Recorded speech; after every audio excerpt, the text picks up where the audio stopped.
नमस्कार दोस्तों, मैं हूं रामेंद्र सिंह चौहान। आप अपनी बचत बैंकों में रखते हैं, आप अपनी बड़ी धनराशि बैंकों में रखते हैं, छोटी छोटी बचत बैंकों में रखते हैं, लेकिन बैंकों में कोई भी धनराशि रखने से पहले अब आपको एक बार बैंक की वास्तविक स्थिति यानी उसकी माली हालत पर जरूर गौर कर लेना चाहिए। वैसे जो भी राष्ट्रीयकृत बैंक हैं वह काफी हद तक सुरक्षित माने जाते हैं, लेकिन सुरक्षा अब यह यानी आर्थिक सुरक्षा अब यह कितनी भरोसे वाली है, इस पर कहना कुछ भी मुश्किल होगा। जी हाँ, राष्ट्रीयकृत बैंकों में जमा धन निवेशक खाता धारक बेहद सुरक्षित मानते हैं, लेकिन जो हालात पैदा हो रहे हैं, जो स्थितियां दिख रही हैं, ऐसे में यह कहना लाजमी होगा कि निवेशकों का, बचत खाता धारकों का या जो पैसा बैंक में जमा करते हैं खाता धारक, उनका धन कितना सुरक्षित है यह कहना बहुत मुश्किल होगा। जो हालात बन रहे हैं, बिगड़ रहे हैं, उससे एक संशय की स्थिति पैदा होती है।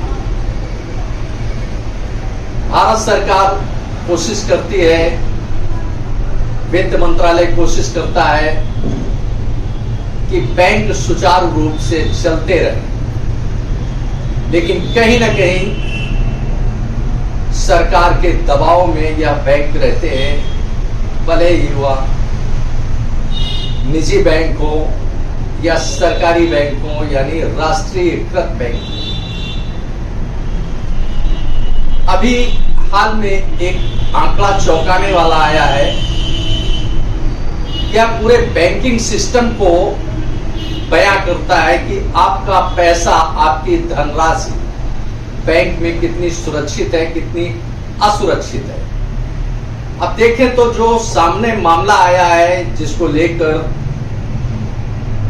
आर्थिक विशेषज्ञों के बीच में एक हलचल है, उनको लग रहा है कि यह इस तरह का जो हाल है या जो दशा और दिशा है बैंकों की, वह काफी खतरनाक मोड़ पर है, काफी गंभीर स्थिति में। अभी हाल में केनरा बैंक की एक सूचना बाहर आई कि 11 वर्षों में केनरा बैंक ने 1.29 लाख करोड़ रुपए राइट ऑफ कर दिए गए हैं, यानी लोन राइट ऑफ कर दिया गया है। केनरा बैंक ने 1.29 लाख करोड़ रुपए राइट ऑफ कर दिए। क्या लोन राइट ऑफ किया गया है 11 वर्षों में। यह चौंकाने वाली बात है, चौंकाने वाली खबर भी है कि आप बैंकों में पैसा जमा करते हैं कि आपका पैसा सुरक्षित रहता है। भले ही उस पर अन्य निवेश क्षेत्रों से कम ब्याज मिलता है, लेकिन अधिशंक निवेशक या ग्राहक या बचत खाता धारक या खाता धारक यह मानकर चलते हैं कि राष्ट्रीयकृत बैंक में उनका पैसा अति सुरक्षित है। तो चलिए आइए आपसे साझा करते हैं, आपसे बात करते हैं, आपके साथ कुछ शेयर करते हैं कि बैंक आखिर किस तरह से अपना काम करता है, उसका फंक्शन कैसा रहता है, वह किस प्रकार काम करता है। बैंक सामान्य तौर पर खाता धारकों से बचत खाते में पैसे जमा कराता है, यानी बचत खाता निवेशकों का, खाता धारकों का जो खाता खोला जाता है वह सामान्य तौर पर बचत खाता होता है। इसके अलावा भी करेंट अकाउंट होते हैं, फिक्स डिपॉजिट होते हैं, पेंशन योजनाएं होती हैं, बहुत सारी योजनाएं होती हैं जिनमें नागरिक अपने अपने खाते खोलकर पैसा जमा करते हैं। बचत खाता में कभी 4-4.5% ब्याज मिलता था। अब यह बचत खाते में ब्याज का प्रतिशत 2 से 2.5 और कहीं 3% तक है। तो बैंक जो काम करते हैं वो लोगों से पैसा जमा कराते हैं और उस पैसे को वह कर्ज के रूप में, चाहे वो उद्योग के लिए हो, छोटे मोटे कारखानों के लिए हो, लघु उद्योग के लिए हो या किसी भी प्रकार के कारोबार के लिए हो, बैंक लोन देता है। लोन देता है तो उस पर वह पूरी स्थिति की जांच करता है कि व्यक्ति क्या कारोबार करना चाहता है, उसका कारोबार कैसा है, उसका सिस्टम कैसा है, पूरा एक अध्ययन होता है, पूरा निरीक्षण होता है। इसके बाद उसे लोन दिया जाता है। अब जिस प्रकार से यह लोन जो होता है वह उस पर उसे बड़ी संख्या में, यानी यूं कहें कि अच्छे प्रतिशत पर ब्याज के साथ पैसा वापस मिलता है। यानी जिसको कर्ज दिया जाता है, बैंक जिसे कर्ज देता है उस पर और निवेशक के ब्याज दरों में काफी अंतर होता है। यूं कहें कि जिससे जमा दिया जाता है उसको 3%, 2.5% ब्याज दिया जाता है। फिक्स डिपॉजिट में यह ब्याज अधिक होता है। लेकिन जब किसी को कर्ज दिया जाता है और उससे कर्ज की वापसी ब्याज सहित होती है, वह जो ब्याज कर्ज पर लिया जाता है वह प्रतिशत बढ़ा हुआ होता है। वह कहीं 8% है, कहीं 9% है, कहीं 10 है और पहले तो कभी यह 12 से 14% तक हुआ करता था। बैंक जो लोन देता है उसे एक तरह से बैंक अपना एसेट्स मानता है, संपत्ति मानता है, क्योंकि वह उससे उसकी आमदनी होती है ब्याज के तौर पर। और जो फिक्स डिपॉजिट होते हैं या जो बचत खाता में जो पैसा होता है, करंट अकाउंट में पैसा होता है, वह बैंक की लायबिलिटी माना जाता है। इस तरह से आय और व्यय का एक सामान्य सा संतुलन होता है। जितनी जमा होती है बैंक के पास, बैंक करीब करीब उतना ही ब्याज लोन देने की कोशिश करता है कि उसके पास स्टोर न रहे, कैश स्टोर न रहे, उसके पास फंड स्टोर में न रहे। जो भी आवश्यकता है उद्योगों की, उसकी पूर्ति करे और उद्योगों को लोन दे। इस तरह से उसका कारोबार चलता है कि लोन देता है और जमा लेता है। लोन पर ब्याज अधिक लेता है और जमा पर ब्याज कम देता है। इस प्रकार बैंकों का यह एक पूरा सिस्टम होता है, चाहे वह प्राइवेट बैंक हो या सरकारी बैंक हो, सभी की यह रीति नीति होती है और इसी के आधार पर बैंकिंग कारोबार, बैंकिंग सेक्टर का बिजनेस इसी आधार पर चलता है। तो जैसा कि पहले मैंने आपको बताया, पहले आपसे शेयर किया कि 11 वर्षों में केनरा बैंक ने 1.29 लाख करोड़ रुपए का कर्ज, एक तरह से वो लोन राइट ऑफ किया गया। यानी इस धन को डूबा हुआ धन माना गया और यह 1.29 लाख करोड़ रुपए की धनराशि केनरा बैंक की डूबी मानी जा रही है। अब आप सहज अनुमान लगा सकते हैं कि जब इतनी बड़ी रकम बैंक डूबी मान सकता है तो उसके निवेशकों के, यानी ये एक समतुल्य होता है, एक तुलनात्मक आय व्यय का विवरण होता है कि अगर उसके पास जमा है उसी आधार पर वह लोन देता है कि जो पैसा उसके पास होगा वही तो वह लोन दे पाएगा। अब जिस तरह से ये चीजें सामने आई हैं उससे कहीं ना कहीं एक बड़ा आर्थिक संकट दिख रहा है बैंक के सामने, क्योंकि 10-11 वर्षों में जो लोन की राशि, यानी लोन का जो फंड था वह लोन राइट ऑफ किया गया है। इस तरह से पूरे सीन में देखें तो दिक्कत केनरा बैंक के सामने कम नहीं है। अब इसी के साथ एक बात और सामने आती है कि किसी भी बैंक को जो वह शेयर मार्केट में सूचीबद्ध है, लिस्टेड है, उसे हर 3 माह में जो भी डूबा हुआ कर्ज है, यानी जो लोन है और रिकवरी नहीं हो पा रही है, ब्याज सहित या बिना ब्याज के जो रिकवरी नहीं हो पा रही है, उसकी जानकारी वह शेयर होल्डर्स को दे हर 3 माह। लेकिन कमोबेश ऐसा होता नहीं है, जिससे निवेशकों को, शेयर मार्केट में निवेश करने वाले निवेशकों को जानकारी नहीं हो पाती है। जबकि बैंक को चाहिए कि वह हर 3 माह में अपनी रिपोर्ट स्टॉक एक्सचेंज के माध्यम से, सेबी के माध्यम से, जो भी उचित अथॉरिटी है उसके माध्यम से उसे देना चाहिए, लेकिन ऐसा नहीं होता है। अब आप सहज अनुमान लगा सकते हैं कि 1.29 लाख करोड़ रुपए की धनराशि कोई छोटी धनराशि नहीं होती है, जो उसकी केनरा बैंक की डूब गई है या डूबी है उद्योगपतियों के बीच में। और इसके साथ ही जो ये लोन राइट ऑफ होता है या उनके लिए होता है कि जो व्यक्ति या उद्योग लोन लेता है बैंक से और लोन देने की स्थिति के लिए वह सक्षम होता है, यानी लोन ब्याज सहित यानी with interest, loan with interest वह वापस कर सकता है, लेकिन वह देता नहीं है। इसके पीछे कई कारण होते हैं। ऐसे में उसे माना जाता है कि वह धनराशि डूब चुकी है और उसका मिलना बड़ा मुश्किल है। इसे कर्ज माफी नहीं कहा जा सकता है, क्योंकि कर्ज माफी होती है अलग। तो इस तरह से एक केनरा बैंक का जो 1.29 लाख करोड़ रुपए डूबा है, वह निवेशकों के लिए, बैंक खाता धारकों के लिए एक खास खतरा है। यह खतरा कम नहीं है, क्योंकि कहीं ना कहीं इसमें आर्थिक गड़बड़ी या कोई भी बड़ी गड़बड़ी रही होगी, जिसकी वजह से यह पैसा यानी 1.29 लाख करोड़ रुपए की धनराशि डूब गई उद्योगपतियों के बीच में, औद्योगिक घरानों के बीच में। यह एक बड़ी बात है और देश के लिए, समाज के लिए, निवेशकों के लिए यह एक बड़ी चिंता की बात है। तो अब आइए बात करते हैं इसी के साथ कि कर्ज माफी क्या होती है, क्योंकि यह जो उद्योगपतियों का लोन है, जो कर्ज है, वह राइट ऑफ किया गया है, यानी लोन राइट ऑफ किया गया है।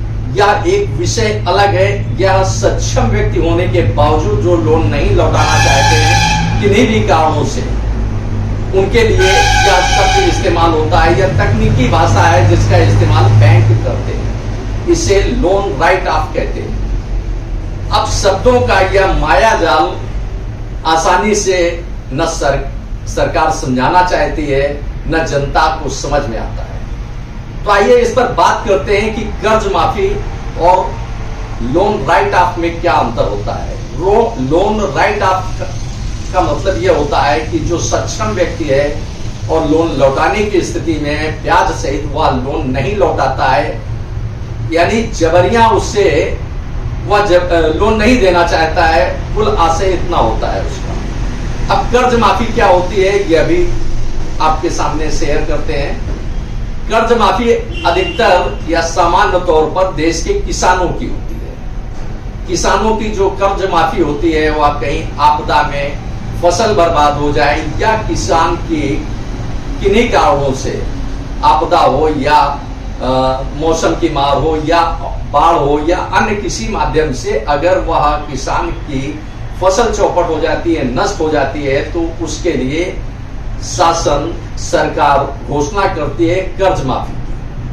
अब अगर किसी किसान ने 10,000 रुपए कर्ज लिए और सरकार ने घोषणा की कि उसका कर्ज माफ किया जाएगा, अधिकतर होता यह है कि चुनाव के वक्त कर्ज माफी की यानी किसानों की कर्ज माफी की घोषणा की जाती है। तो जो किसान 10,000 रुपए कर्ज लेता है बैंक से कृषि पर यानी अपने खेतों पर जो लोन लेता है, उसे सरकार माफ करने की घोषणा करती है, तो सरकार वह 10,000 रुपए की धनराशि बैंक को भुगतान करती है और बैंक उसे सरकार से पैसा मिल जाता है और किसान का कर्ज माफ हो जाता है।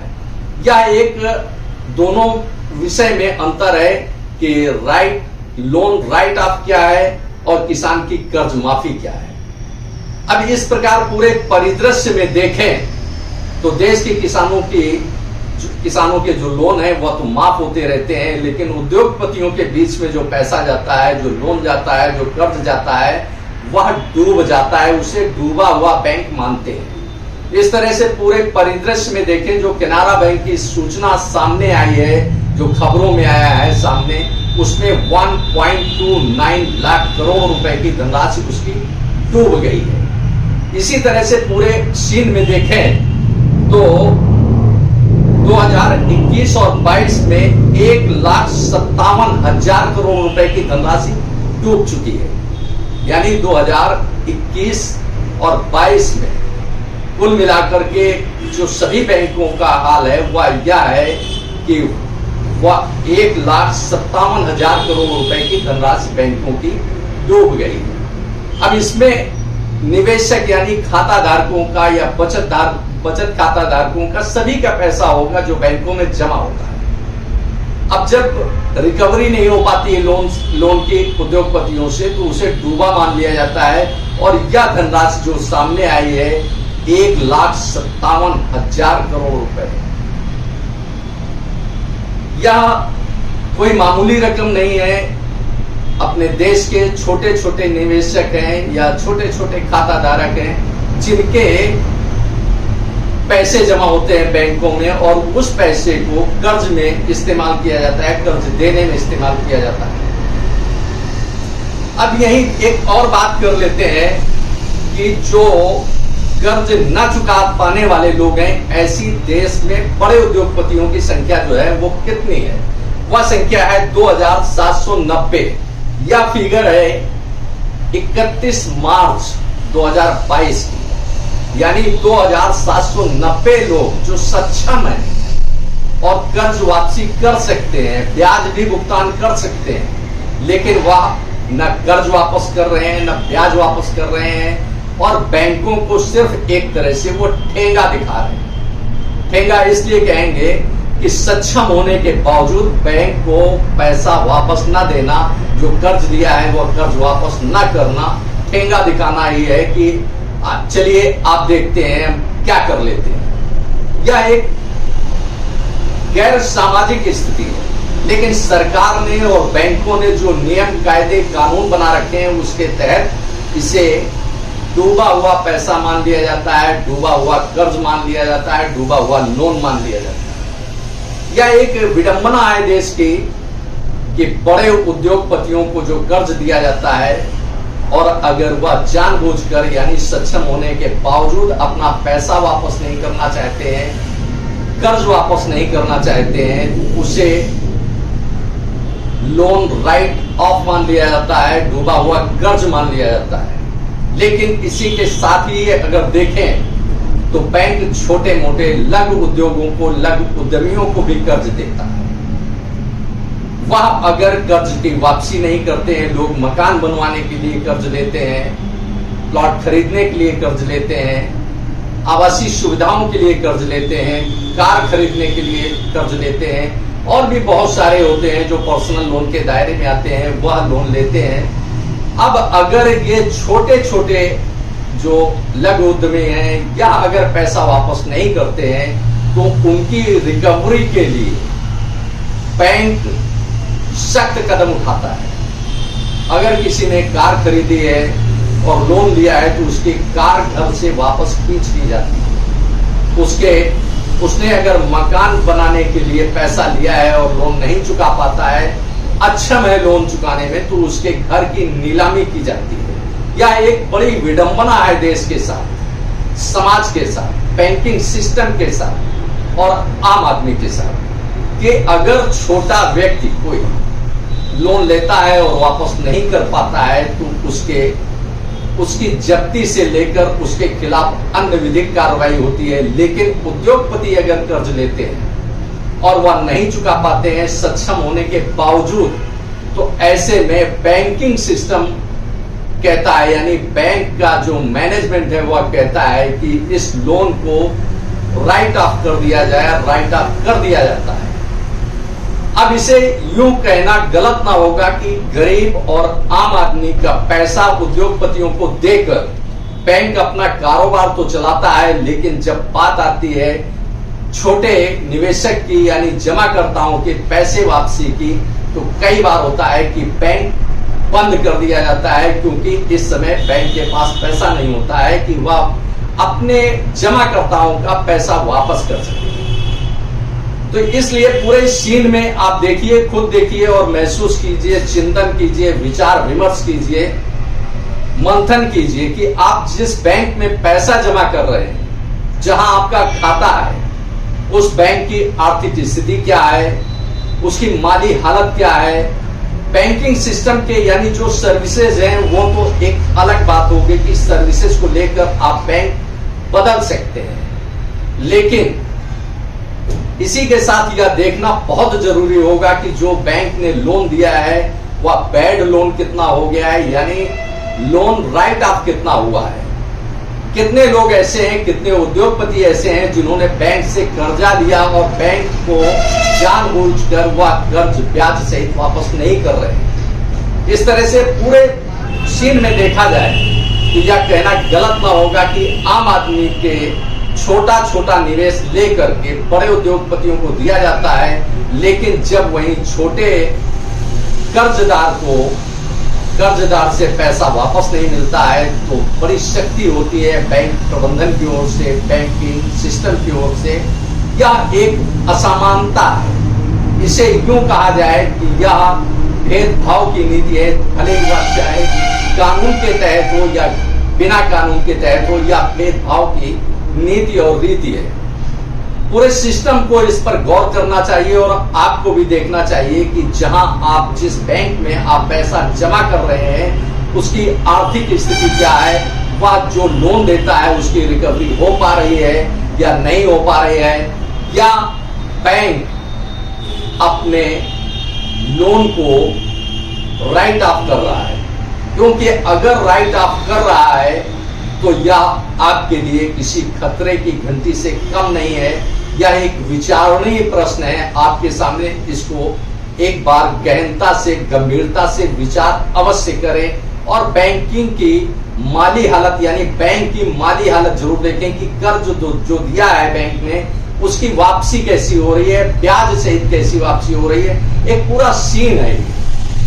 ऐसे में अगर यह कहा जाए कि छोटे आम आदमी का यानी जनता के पैसों को खुलकर लूटा जा रहा है तो शायद कोई अतिशयोक्ति न होगी, क्योंकि जो केनरा बैंक ने 1.29 लाख करोड़ रुपए का कर्ज डूबा हुआ मानकर उसे दरकिनार कर दिया है, लोन को राइट ऑफ किया गया है, या कहीं न कहीं देश के आम नागरिकों ने बैंक में पैसा जमा किया होगा जो अब डूब गया है।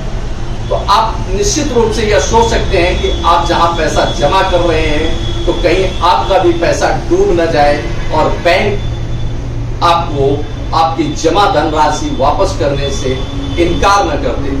हालांकि सिस्टम यह सब रिजर्व बैंक के अधीन चलता है, लेकिन रिजर्व बैंक भी बहुत सारी चीजों को केवल गाइडलाइंस दे सकता है, बहुत सारी चीजों को देख सकता है, लेकिन जो लोन राइट ऑफ किए जा रहे हैं इसका न सरकार कुछ बोलती है और न रिजर्व बैंक कुछ बोलता है। यह एक चिंता का विषय है कि जिस तरह से देश में अरबों खरबों की धनराशि, सभी बैंकों की देखें तो अरबों खरबों की धनराशि यानी जो अभी तक देखा गया कि 1,57,000 करोड़ रुपए 2021 और 22 में डूब गए हैं। यह एक चिंता का विषय है। चिंता का विषय आपके लिए इसलिए जरूरी है क्योंकि आप छोटे निवेशक हैं, हम छोटे निवेशक हैं, छोटे जमा करता है, 1,500 रुपए, 2-4-5 रुपए जमा करते हैं बैंक में इस आशय के साथ, इस लालसा के साथ कि हमारी यह छोटी छोटी रकम कभी बड़ी हो जाएगी, जिससे हम कोई अपना एक बड़ा, चाहे वो बिजनेस हो या घर परिवार में शादी ब्याह की बात हो या बच्चों की शिक्षा की बात हो या मकान बनवाने की बात हो या अपनी आवासीय सुविधाओं सेवाओं की पूर्ति करने की बात हो या गाड़ी खरीदने की बात हो, वाहन खरीदने की बात हो, कोई भी जरूरत हो सकती है जिसे आप पूरा करने का सपना देख रहे होते हैं। लेकिन जिस तरह से बैंक लोन को, बड़े बड़े लोन को राइट ऑफ कर रहा है, वह आपके लिए चिंता का विषय होना चाहिए। यह एक गंभीर विषय है देश के लिए, समाज के लिए और नीति नियंताओं के लिए, बैंकिंग सिस्टम के लिए। यह पूरा सीन आपने देखा कि किस तरह से लोन को राइट ऑफ किया जा रहा है, यानी आपकी जेब से पैसा निकाल कर उद्योगपतियों को दे दिया गया और वह नहीं दे रहे हैं तो उसे राइट ऑफ कर दिया गया, लोन को राइट ऑफ कर दिया गया। इस तरह से पूरे सीन में बेहद गंभीर और चिंतनीय विषय ये सामने आ रहा है जो कैनरा बैंक का सामने आया है। इसी तरह से सभी बैंकों का है। हालांकि लोन को जब वो रिकवरी नहीं हो पाती है उसे डूबा मान देते हैं और उसे राइट ऑफ कर दिया जाता है। आपने इस वीडियो को देखा, आपको यह वीडियो कैसा लगा कमेंट बॉक्स में हमें अवश्य बताएं। वीडियो को शेयर करें। यदि आप हमारे चैनल पर नए हैं तो हमारे चैनल को सब्सक्राइब करें जिससे हमारे आने वाले वीडियो, आने वाले नोटिफिकेशन आपको मिल सके। दोस्तों वीडियो को लाइक करना ना भूलें। आप लाइक करते हैं तो हमारा प्रोत्साहन होता है, हमारा मोटिवेशन होता है।